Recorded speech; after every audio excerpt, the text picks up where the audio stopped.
నకిలీ మద్యం కేసులో దర్యాప్తు ముమ్మరం చేశారు. జనార్దన్ రావును ఎక్సైజ్ శాఖ అధికారులు ప్రశ్నించారు.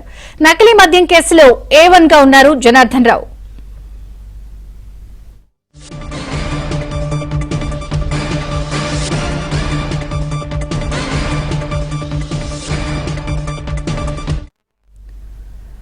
నకిలీ మద్యం కేసులో దర్యాప్తుని ముమ్మరం చేశారు అధికారులు. జనార్దన్ రావును ఎక్సైజ్ శాఖ అధికారులు ఇప్పటికే ప్రశ్నించారు.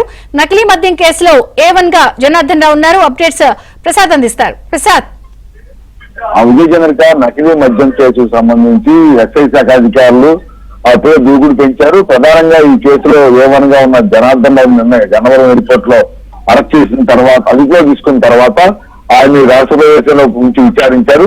ప్రధానంగా గత వైసీపీ ప్రభుత్వంలోనే ఈ నకిలీ మద్యానికి భేదం పడిందని అప్పట్లో కొంతమంది వైసీపీ నాయకులతో ఈ జనార్దన్ రావు తెలుగుదేశం పార్టీ సానుభూతిపడిగా ఉన్నప్పుడు కూడా వారితో కలిసి ఈ నకిలీ మద్యం తయారీ రూపకల్పన చేశారు. ఇందుకోసం ప్రత్యేకంగా ఒక టీంను కూడా ఏర్పాటు చేసుకున్నారు. ఆ టీము ప్రధానంగా ఆ నకిలీ మద్యాన్ని తయారు చేయడంతో పాటు ఎక్కడ అనుమానం లేకుండా ఎక్కడికి ఏ విధంగా అది తరలించాలి, ఏ వైన్ షాపుల్లో వాటిని అమ్మకాలు చేయడం ద్వారా డబ్బులు సంపాదించాలనే అంశాలపై ప్రత్యేకంగా దృష్టి పెట్టారు. గత 4 ఏళ్ళుగా యథేచ్ఛగా ఈ నకిలీ మద్యం సంబంధించి కొన్ని కోట్ల రూపాయలు గడిచినట్టు కూడా తెలుస్తా ఉంది.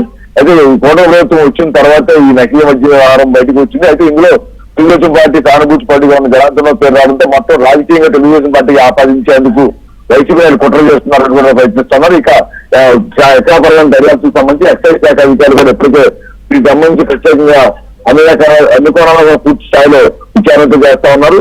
ఎందుకంటే ఇప్పటికే జనార్దన్ రావు నుంచి కీలకమైన సమాచారం రాబడని తెలుస్తోంది. ఎందుకంటే గతంలో ఈ నకిలీ మద్యం తయారీకి సంబంధించి ఎవరి ప్రోత్సాహంతో ఈ మొదలు పెట్టారు, ఎవరి ఐడియాతో ఈ దీన్ని రూపకల్పన చేయడం అంశాలపై ఇప్పటికే కీలక సమాచారం తెలుసుకున్నట్టు తెలుస్తోంది.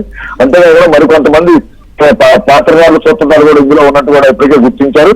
వారికి సంబంధించిన ఆధారాలు కూడా సేకరించేందుకు కొన్ని బృందాలు కూడా ఇప్పటికే ఏర్పాటు చేసి వివిధ ప్రాంతాలు కూడా పంపించినట్టు తెలుస్తా ఉంది.